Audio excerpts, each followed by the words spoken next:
Welcome to another edition of Inside Rosenberg and Estis. I'm Dave Lorenzo, and today we're talking to Alex Estis in light of the brand new Law Journal article he's co-authored. Hello, Alex. Welcome back to the show. Hey, Dave. Good to see you again. It's great to see you. So tell us about the latest Law Journal article. What is it all about, and why is now the exact right time for this article to come out? I think now is a good time for it to come out because one of the things I was thinking about is what is something that I'm doing every single week. And what I do every single week is I'm negotiating leases, but I'm a litigator. Traditionally, you don't think about a litigator to do a lease. You think about a transactional attorney, but it's becoming more commonplace, and a lot of my partners are doing this, and I've seen other people in the industry do it, but people don't understand that there is a huge benefit to having your litigator do your lease or have your litigator work in conjunction with a transactional attorney. So, Alex, what is it that a litigator sees that a transactional attorney on the first pass might miss when they're drafting a legal document? Well, litigators and transactional attorneys have two completely different skill sets. There are skills that transactional attorneys have that I do not, and vice versa. The thing that a litigator looks at first and foremost is, how would this lease play in court?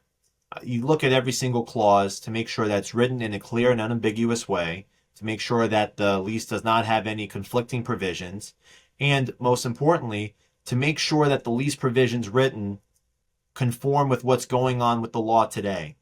Because a lot of transactional attorneys will use lease forms that go back decades and years, saying this is how we've always done it. Litigators are in court every single day. And every single day, the courts give new decisions that say what the law is and what the law is not. It's always constantly changing, especially in real estate. Litigators have their ear to the ground a little more closely than transactional attorneys. Not all of them do, but usually because this is what we see every single day. So we look at leases to make sure that they comply with what the courts are saying each and every day so they're enforceable. So, Alex, give us an example. Give us a real-world kind of case study, if you will, and change the names to protect the innocent. But give us a real-world example of how you have seen something that may have been missed in the documents, not something that was prepared necessarily by your firm, but something that you caught that was prepared by another firm. And as a litigator, you were like, oh, this is a hole that I could drive a truck through. So it's funny you say that. I have a couple of examples because I have also worked with transactional attorneys in my firm, and I've been brought in to transactional attorneys from other firms as co-counsel. There's a decision that was written in my article. The appellate division in the case of Volpe had a ruling several months ago, that essentially good guy guarantees, which for anyone that doesn't know, a guarantee to a commercial lease, you have a person that comes in, they sign it, they personally guarantee the obligations, usually the monetary terms, if not more, for what the tenant of that commercial lease is supposed to do. The language that you've seen in every guarantee since the beginning of time is the guarantor absolutely, irrevocably, and unconditionally guarantees all sums of money due and owing under the lease. The court in Volpe said that doesn't cover just about everything. There is a principle called holdover use and occupancy, which if a tenant holds over, it's the mutually agreed upon rate that the tenant has to pay if they're in possession after a lease expires. The court there said the guarantee doesn't cover it. The guarantee, if it just says that, talks about the term of the lease. The term of the lease is from the commencement date to the date that it expires or is terminated. So you have to have specific language to say it has to go to the holdover use and occupancy. So your guarantee has to say all sums of money, including without limitation, holdover use and occupancy. I was negotiating a lease for the landlord, and the guarantee that was given to me didn't have that in there. And it was the intention of the parties to include that. So that was one instance where I came in and was able to identify an issue that had to be rectified because nobody was really following that decision. A couple of other situations have come up where I have come into a lease very recently, actually, where there was a guarantee and the guarantor thought he was only guaranteeing the first year of the lease. The guarantee was written so poorly, it actually read to mean I'm guaranteeing everything after the first year of the lease until the expiration of the term. And that's something which it may have made sense to the transactional attorney handling it, but a litigator is always a good second set of eyes because we look at it not being too close. Anyone that's ever written anything in their lives, I'm sure, says that they need a fresh pair of eyes because you get too close to it. This is just a good extra security measure.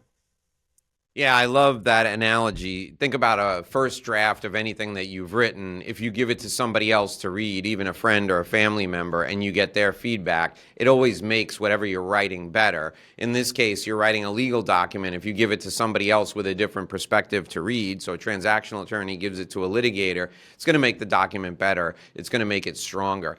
So, Alex, you mentioned personal guarantees a minute ago. When you're representing someone who's signing a lease, what do you want them to look at in the personal guarantee? And then I'll ask it from the other perspective in a second. Well, from a personal guarantee, the first thing is a personal guarantee is a full guarantee of the lease. Then you have a good guy guarantee that's you guarantee up until a certain point. If you meet certain criteria and you're a good guy, you can kind of get off.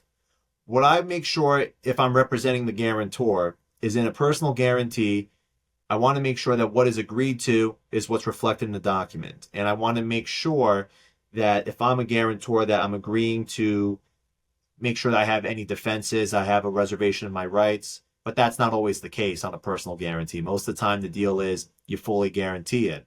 Now, if it's a good guy guarantee, I want to make sure that the criteria to get off the good guy are very clear and unequivocal and are met.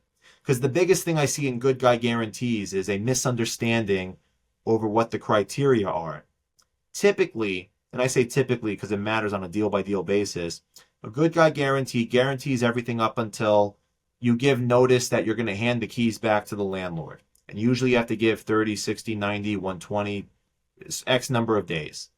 You have to give that notice, and usually you have to make sure that you're non-default of the lease at the time you do it. You have to pay everything due and owing through the time you vacate. You have to give the keys back on the exact date that you say you're going to give it back, or potentially sooner. And you have to make sure that you deliver the premises in broom clean condition.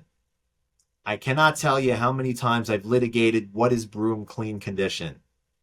I have had so many instances where a tenant has tried to give back the keys, or I've represented someone trying to give back the keys, and the landlord would argue that you didn't meet the criteria of the good guy, even if you paid everything, because you didn't give the notice the right way, or you didn't leave it in broom clean condition, so your obligation continues. It is very important that you have a very clear understanding in the agreement written as to what broom clean means, or that you have protection that if there's any property remaining, it should not be construed as you're remaining in possession, but that it's abandoned. Because I've been able, from the landlord's perspective, I've been able to argue that the tenant was liable, the guarantor is liable for a few more months of rent because of it, and courts have upheld it. So that's one of the most important things that people don't really think about. Because transactional attorneys and people close to the deal will look at it and say, oh, I know what it means, you know what it means, we understand what it is here. Try remembering that understanding 5, 6, 7, 8 years from now if you're trying to avail yourself of that clause.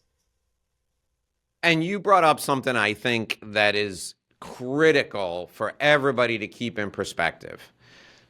The clause may work and it may be fully, even bulletproof, all right? Although you and I both know nothing's bulletproof, but it may be as good as it could be possibly drafted.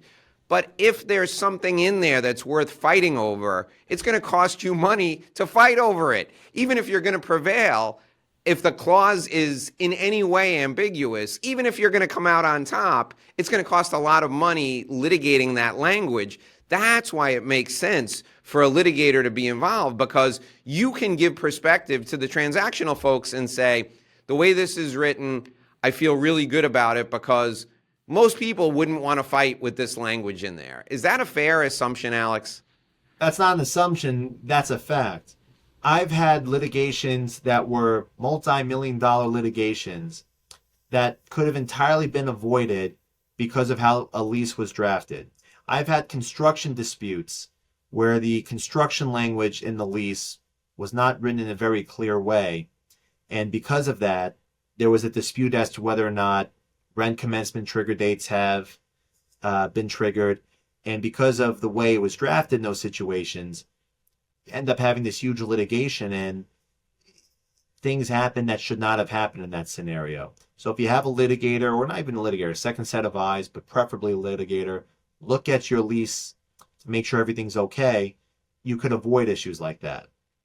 It happens every single day. All right, Alex. So we're talking today to Alex Estis. He's a litigation attorney at Rosenberg and Estis, a real estate law firm in New York City. So, Alex, you work with business owners, and business owners own real estate. Give us, the name of the show includes the word inside, right? So we give people the inside scoop, the inside secrets. Give us the inside secrets, Alex. What does a litigator look at? What are the 2 or 3 things that a litigator looks at when he's coming into a matter representing a client? When it comes to a real estate lease, what are the first 2 or 3 things you, as a great litigator, look at to punch holes in that lease? I'm looking to punch holes. I'm looking to make sure that if you read it, besides the fact that it's supposed to match the term sheet, I want to make sure that there's nothing that's ambiguous or unenforceable. A lot of times people will prepare leases and they will put things in there that they think make sense to them, but I look at it and I'll say, I have no idea what this says. For example, I had a deal recently where we were doing a net lease for a building, and the transactional attorney on the other side put in language that was very conflicting. We had a chart that explained all of the obligations for the tenant to maintain the building and the landlord. The tenant was responsible for electrical and piping and plumbing. It was very clear. The tenant's attorney put in the landlord's responsible for all repairs behind the wall. I said, I have no idea what that means. And the response I got was, your client knows what it means, it's okay. So that was a situation where one of my transactional colleagues said, oh, I think that's fine. But I said, no, because we have a conflict, because the tenant had to maintain electrical. Electrical's behind the wall. Plumbing's behind the wall. I don't know it creates ambiguity and conflicting terms. That's the main thing that we litigate in court, is what does the contract say? And when you have conflicting terms, it becomes an absolute, I don't want to say nightmare, but incredibly difficult to litigate. It can create a lot of problems. And it can be very expensive, like you alluded to before, Dave. So the point is to have a litigator come in to make sure that there's no conflicting terms, and to make sure that the contract is clear so that a third person reading it, like a judge, would be able to read it in the way that it's supposed to be read, which is what the intention of the parties to be bound is. So, Alex, what advice would you give to a transactional attorney who is sitting down right now to draw up a lease, and they're not at Rosenberg and Estis? Let's say they're a sole practitioner. What advice would you give to them? I would give to a sole practitioner, find a litigator that you like to work with.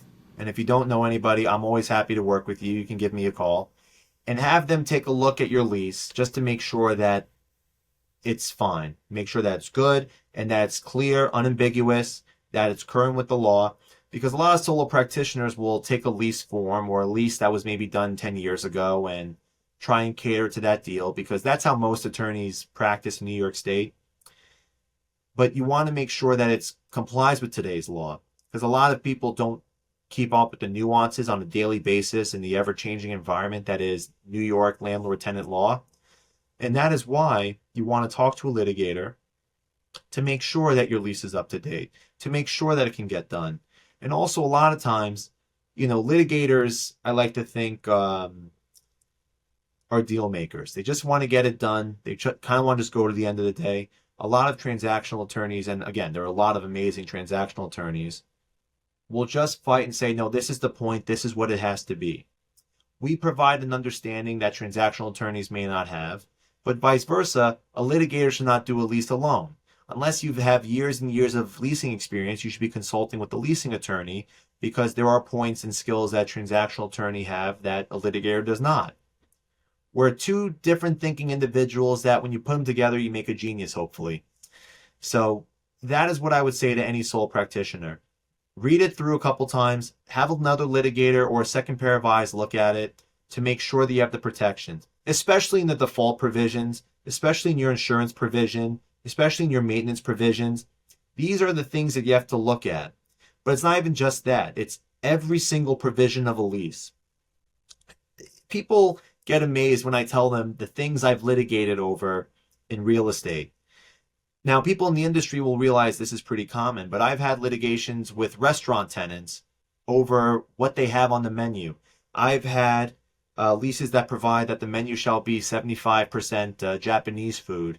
And then I've had to litigate over whether or not mochi is a Japanese food, or whether or not Thai noodles constitute Japanese food, based on how the language of the lease is. Everything in a lease can be litigated, so you have to really scrutinize every provision to make sure it's abundantly clear and that it's as simple as possible.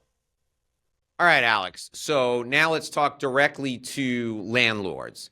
Help them see, because as you know, everything has a budget. Help them understand the value of putting in the extra set of eyes, the litigator, into their budget when they're drafting that lease and saying to their transactional attorney, we've got money set aside for you to have this reviewed by a litigator. Make the case to landlords now why they should budget for this. Well, I'd like to say to landlords that you should budget for this because you're paying a little bit more for your lease right now, but you're hopefully saving a lot because you're paying less for a litigator when you're in court later. Which again, you could have the most perfect contract in the world and still end up in litigation because you don't know if the other side is going to honor it or not.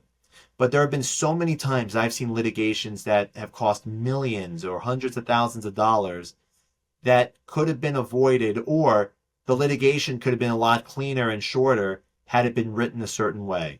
You're minimizing your risk. You pay a lot of money for insurance. This is an extra insurance policy to try and protect yourself. I can't always promise you're going to get the coverage, but at least you're minimizing your risk and you're doing something that could potentially help you. The extra cost is an investment in your deal to make sure that your lease protects you in the way that you want to be protected and you're getting the deal that you bargained for at the end of the day.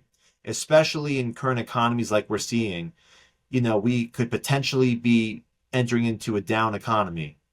That could be a situation where a lot of tenants default. You want to make sure that your leases are as ironclad as possible because there is a potential, unfortunately, that you're going to see a lot more landlord-tenant litigation in the next year or two with the way things are going in our current economy.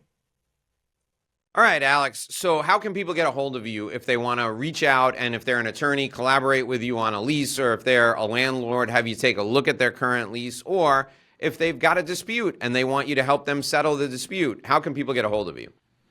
So any attorney that wants to work with me as co-counsel, any commercial tenant or landlord that wants to reach out, please call me, send me an email. My email is aestis, AESTIS, at rosenbergestis.com, or you can call me at 212-551-1204. Again, that's 212-551-1204. And we'll put all that contact information down in the show notes for you. Alex Estis, as always, it's a pleasure speaking with you. Thank you for giving us some advanced knowledge on leasing and why it makes sense to have a litigator involved when you're drafting a lease. I appreciate you for being here. The pleasure is all mine, Dave, and I appreciate you. Thank you so much for talking with me today. That'll do it for this edition of Inside Rosenberg and Estis. My name is Dave Lorenzo. We'll see you back here again for another edition of our show.